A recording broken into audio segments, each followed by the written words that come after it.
Welcome back mga kaaldab. Ito na naman po ang inyong lingkod, si Mr. Destiny. Ito po yung nagaganap ngayon sa Cebuana mga kaaldab, na kung saan talagang mahal na mahal si Alden Richards. Sabi ko nga po sa inyo, pagdating po kay Alden talagang sinusuportahan at talagang kitang-kita nyo naman po yung pagmamahal na ibinibigay kay Alden, di po ba? Tapos sasabihin nila, nako, walang ano yan, etc. etc.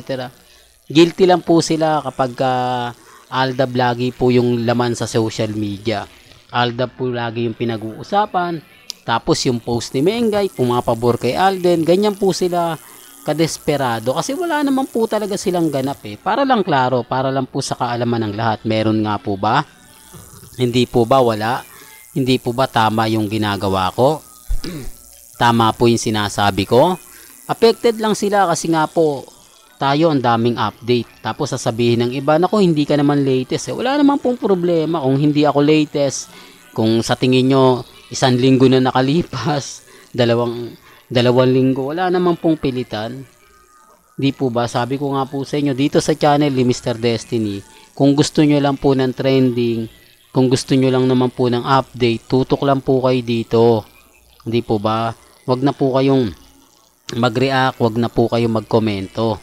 Ang importante lang naman po dito kung ano lang po yung latest, kung ano lang po yung trending. Sa mga magsasabi ng fake news ako, sa mga nagsasabi na hindi po totoo yung mga sinasabi ko at pinapaliwanag, okay lang po yun. Ang importante lang naman po, maging updated kayo. Ang importante lang naman po, kung ano po yung latest, kung ano po yung trending, doon lang po tayo. Hindi po ba? Huwag po kayong maniniwala basta-basta sa mga sinasabi at pahayag po ng iba. Ang importante lang naman po kung ano po yung latest, kung ano lang po yung trending, di po ba? Ang hindi lang nga talaga maganda yung mga nangyayari at nagaganap. Sabi ko nga po sa inyo, kung ano lang po yung latest, kung ano lang po yung trending, abay, lagi lang po kayong tututok. Lagi lang po kayong magbibigay ng mga kaganapan. Sabi ko nga po sa inyo, ang daming mga fake news na kumakalat. Ang daming mga senaryo na naglalabasan ngayon. Normal lang yan. Alam nyo sikat na sikat si Alden Richards ngayon eh. Alam nyo naman sikat na sikat pa rin si Mengay.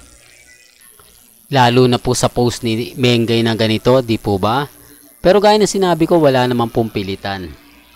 Wala naman pong, kumbaga, persahan sa kanilang paniniwala. Ang importante lang naman po dito kung ano yung latest, kung ano yung trending, doon lang po tayo. Sa mga magsasabi na ganito, ganyan, etc. etc. Okay lang po, di po ba? Tapos sasabihin nila, nako Mr. Destiny, bagsak na kayo, ganito, ganyan. Real talk mga kaaldab. Ito pa po yung pinakamaganda na hanggang ngayon pinag-uusapan. Sinasabi nga po na meron daw po itong part 2. Galing po mismo sa social media account ni Alden.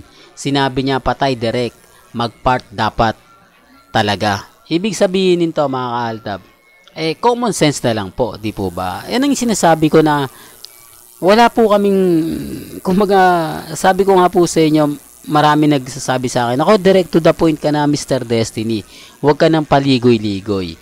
Gaya nga po ng sinabi ni Alden Richards sa kanyang post sa Twitter, ito nga po, di po ba, na patay direct, mag-part dapat talaga, di po ba? Dito parang, ano na eh, yung tipong, ang ibig kong sabihin mga kaaldab na, kulang-kulang, di po ba, hindi siya direct ang sinabi, dapat direct, bigyan natin to ng part 2 kasi, umabot ng 100 million eh, doon pa lang may mali na eh, kapag ako, kailangan kompleto.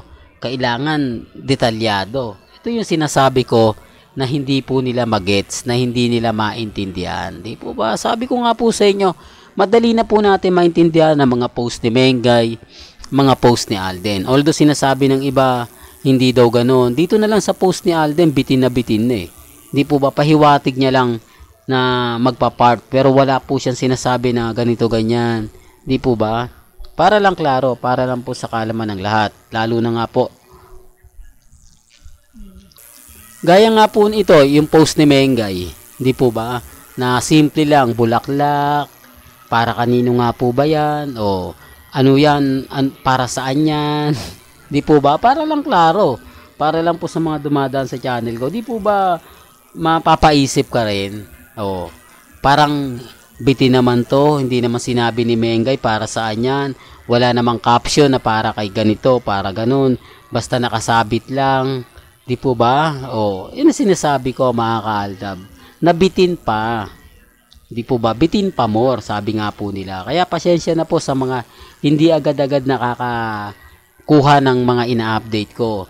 Yung mga hindi masyado naiintindihan. Nire-respeto ko naman po kayo at ginagalang. Sabi ko nga po sa inyo, dito naman sa channel ni Mr. Destiny, lahat po ng mga update, pabor man o hindi, kailangan alam po din ninyo. Kailangan lahat ganap po ninyo, di po ba? Wala namang pong masama sa mga sinasabi ko. Lalo na po sa pagbibigay ng balita. Di po ba, gaya nga po kay Alden at kay Catherine, ang mamamayagpag po nito at kung bakit hindi rin pumapalag si Catherine at si Alden, makikinabang nito yung GMA Network, lalo na po ang ABS-CBN o ang Star Cinema. Kasi wala pong pelikulang Star Cinema na mag-aangat sa kanila. Eto kapag nagkaroon ng collaboration GMA at Star Cinema, di po ba? Malaking kitaan na naman yan. Sabi nga po ng iba, 800 million. O, kahit sabihin na natin 500 million, okay na yun. Di po ba? Malaking kitaan na yun. O, kasi sasabihin ng iba, hindi naman ganyan kasi nung panahon na yon walang pandemic. Normal lang. O, kaya nga po binabaan ko na eh. O, sabihin na natin 600 million. Napakalaki pa rin po nyo. Di po ba? Gayong walang network ang ABS-CBN. Wala silang kumbaga istasyon na panunuoran mo, palalabasin mo, lahat sila social media lang. Facebook, YouTube, di po ba? Di ang laking-laking tulong ito para sa ABS-CBN. Sinasabi ko lang po yung totoo Correct me na lang if I'm wrong. Pero yan po yung nakikita kong paraan. Kaya hindi rin nagsasalita si Catherine at Alden Richards. Well, hanggang dito na lang po yung updates natin mga kaalda ba? Kaya kung gusto nyo pa po ng pinaka-latest at sariwang update, abay tumutok lang po kayo dito po sa channel ni Mr. Destiny. Para updated po kayo sa mga latest at sa mga bagong video po na ilalabas po natin maya-maya lang. Kaya kung bago ka lang sa channel na to at isa kang true-blooded Aldab Nation na nagmamahal po kila Mengay at Isoy, tama po ang channel na pinuntahan mo, kaya consider na po kitang bagong subscriber. At huwag mong kalimutang i-share ang mga video po natin sa mga mami, sa mga titas, at sa mga senyor. Hanggang sa muli, salamat po sa panonood at pakikinig.